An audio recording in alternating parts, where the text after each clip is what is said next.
Jai Hind to all of you. Welcome to our YouTube channel. I am your Hindi teacher, Mrs. Pallavi. Students, आज हम आपको हिंदी व्याकरण पढ़ाएंगे। आज Friday है तो आज हम आपको हिंदी व्याकरण पढ़ाते हैं। इसके पहले मुझे आई होप कि आप लोगों ने पूरा लेसन को याद कर लिया होगा, लर्न कर लिया होगा और अपनी कॉपी में भी राइट कर लिया होगा। तो बेटा आज हम आपको 5th लेसन संज्ञा के बारे में बताएंगे। इसके पहले भी आपने अपने क्लासेस में संज्ञा पढ़ा है, लेकिन हम और अच्छे से इसको एक्सप्लेन कर देते हैं ताकि आपको बहुत अच्छे से समझ में आ जाए। तो चलिए हम स्टार्ट करते हैं संज्ञा। स्टूडेंट्स, अब हम स्टार्ट करते हैं आपका ये लेसन 5 संज्ञा। ठीक है, आपकी ये व्याकरण निपुण 4th क्लास की है, लेसन 5 संज्ञा।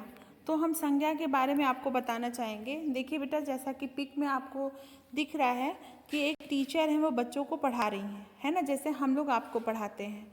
तो इसमें दिया है कि जैसे टीचर, बच्चे, जगह, स्थान, वस्तु, है ना, ये सब एक साथ जब दिया हुआ है, इन्हीं को हम संज्ञा कहते हैं, है ना। तो पहले हम चलिए पढ़ते जाते हैं और आपको हम समझाते जाएंगे कि किसी भी व्यक्ति, वस्तु, स्थान या भाव के नाम को संज्ञा कहते हैं। देखिए दिया हुआ है यहाँ पर, कोई भी व्यक्ति हो, वस्तु हो, स्थान हो या भाव के नाम को हम संज्ञा कहते हैं। जैसे कहा जाता है कि बनारस, है ना, ताजमहल, पेंसिल, या फिर किसी व्यक्ति का नाम ले लीजिए या फिर किसी व्यक्ति को ले लीजिए। ठीक है, ये सभी हमारे संज्ञा हैं। यहाँ पर देखिए लिखा हुआ है कि रवि, रमेश अध्यापक, अध्यापिका प्राणियों के नाम हैं, कमल कॉपी वस्तुओं के नाम हैं, दिल्ली बाल भारतीय पब्लिक स्कूल स्थानों के नाम हैं, और मित्रता भाव है। मित्रता तो कोई नाम नहीं है ना बेटा, लेकिन हम मित्रता को हम भाव जैसे कह सकते हैं, तो मित्रता भाव है। संसार में ऐसी कोई वस्तु नहीं है जिसका कोई नाम ना हो। प्रत्येक वस्तु का कोई ना कोई नाम अवश्य होता है। वस्तुओं को दिए गए ये नाम ही संज्ञा कहलाते हैं। अब आपको अच्छे से समझ में आ गया होगा कि संज्ञा क्या है। तो चलिए अब हम आगे बढ़ते हैं। ये देखिए बेटा, आपका यहाँ पर दिया है कि इसी आधार पर संज्ञा के 3 भेद हैं, है ना। संज्ञा के 3 भेद होते हैं, व्यक्तिवाचक, जातिवाचक और भाववाचक। व्यक्तिवाचक में बेटा ये देखिए आपके मदर टेरेसा, कल्पना चावला, प्रणब मुखर्जी। तो ये व्यक्तिवाचक में ये 3 ही नहीं आएंगे, सिर्फ ये व्यक्तियों के नाम दिए गए हैं। ये जैसे आप ये मत सोचिएगा कि बस यही 3 हैं, ये एग्जाम्पल आपको दिया गया है। ठीक है, एग्जाम्पल है कि ये 3 व्यक्तियों के नाम हैं।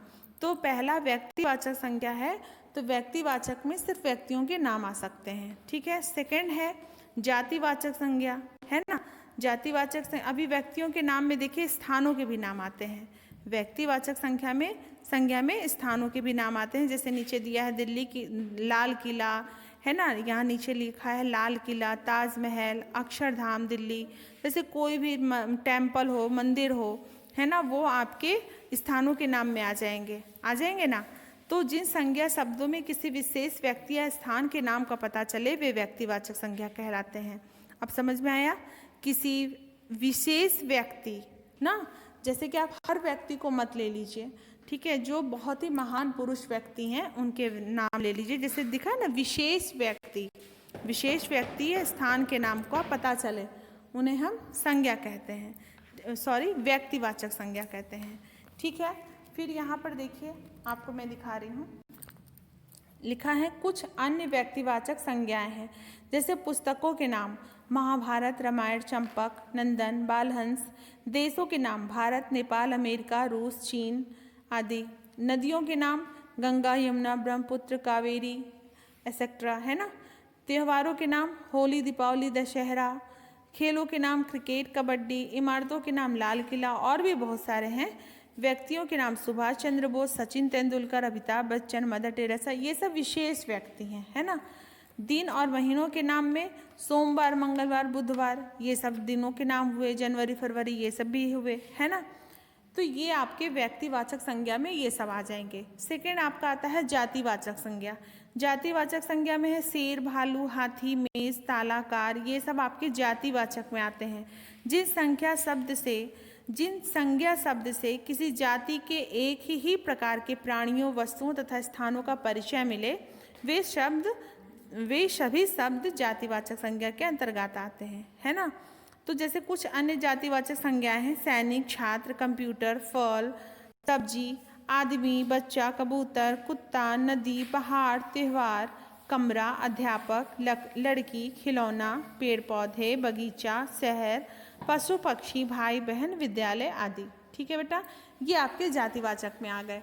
फिर आइए नेक्स्ट आता है आपका भाववाचक संज्ञा। भाववाचक में जैसे कि मैंने अभी आपको बताया था मित्रता, मित्रता आपका भाव है। बचपन भी आपका भाव है। हरियाली, हरियाली में हरापन। मोटापा, क्रोध, हंसी, ये सब आपके भाव में आते हैं। ठीक है, तो जिन शब्दों से किसी व्यक्ति के पदार्थ के भाव का गुण, दोष या अवस्था का परिचय मिले वे सभी भाववाचक संज्ञा कहलाते हैं। जैसे कुछ अन्य भाववाचक संज्ञाएं हैं। क्रूरता, क्रूरता मीन्स जैसे कि क्रोध होते हैं ना, क्रूरपन दिखाते हैं अपना, गुस्सा, तो वो भी आपके भाव में आ गए। बुढ़ापा, सुंदरता, खुशी, गुस्सा, सुख दुख, दर्द, अहिंसा, आनंद, सुगंध, सर्दी गर्मी, ऊंचाई, ईमानदारी आदि। ठीक है बेटा, ये सब आपके आ गए भाववाचक संज्ञा में। फिर देखिए यहाँ पर संज्ञा का पूरा अच्छे से परिभाषा दिया हुआ है। किसी भी व्यक्ति, वस्तु, स्थान या भाव के नाम को संज्ञा कहते हैं। जिस संज्ञा शब्द से किसी विशेष व्यक्ति या स्थान के नाम का पता चले वे व्यक्तिवाचक संज्ञा है।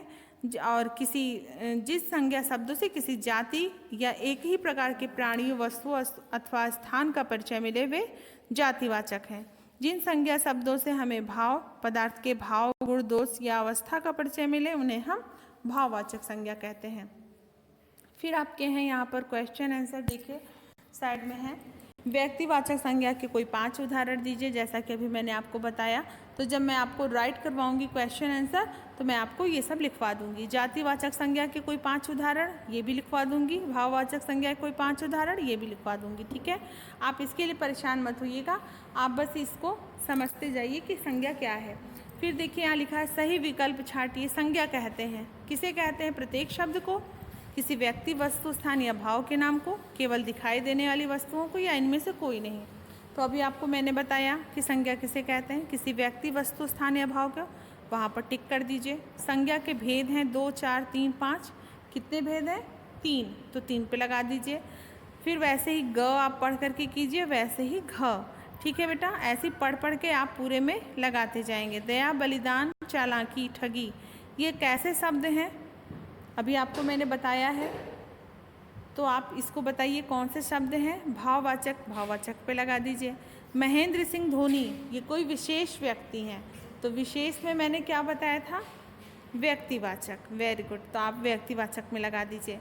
व्यक्तिवाचक संज्ञा किसे कहते हैं, इसके कोई दो उदाहरण दीजिए। आपकी ये बुक में दिया हुआ है, आप बुक में से देख करके बेटा इसको आप राइट कर लीजिएगा। ठीक है, फिर जातिवाचक संज्ञा, जातिवाचक को भी आप देख के राइट कर लेंगे, भाववाचक को भी देख के राइट कर लेंगे। आपके बुक में आंसर दिए हुए हैं, आप बुक में ये काम कर लेंगे, आप कॉपी में नहीं करेंगे बेटा। कॉपी में मैं जितना आपको पिक भेजूंगी आप बस उतना ही करेंगे। ओके, और फिर है देखिए 5th है, रिक्त स्थानों में कोष्ठक में दिए गए संज्ञा शब्दों में से उचित संज्ञा छांटकर लिखिए। तो ये क्या लिखा है? ताजमहल और कुतुब मीनार। अब ये मैं नहीं बताऊंगी क्योंकि ये आपको पता है। आगरा कहाँ है? आगरा में स्थित है। तो ताजमहल आगरा में स्थित है या कुतुब मीनार? ये अब आप बताइए, ये आप सब बच्चों को पता होगा, तो आप यहाँ पर लिख दीजिएगा। तालाब में उगता है कमल या गुलाब? गुलाब उगता है या कमल? ये आपको पता होना चाहिए, तो ये आप इसे राइट कर लीजिएगा। ठीक है, ऐसे करके पूरा ये कंप्लीट कर लीजिएगा। फिर वैसे ही 6 है, आप इसको समझिए कि व्यक्तिवाचक में हमें यहाँ क्या नाम लिखना चाहिए।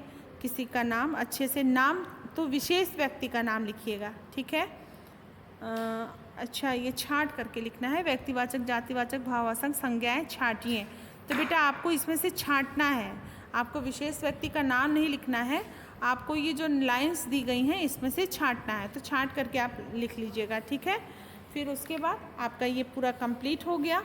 तो बेटा ये आपके चैप्टर सब कंप्लीट हो गए हैं और आपको आई थिंक, मुझे ऐसा लगता है कि आपको बहुत अच्छे से समझ में आ गया होगा। तो चलिए ठीक है, अब आपको संज्ञा समझना। जो भी आपको इसमें से परेशानी लगे बेटा कि आपको नहीं समझ में आए हैं, आप मुझसे पूछिएगा क्वेश्चन, मैं उसके रिप्लाई करूँगी। Okay, thank you, have a nice day.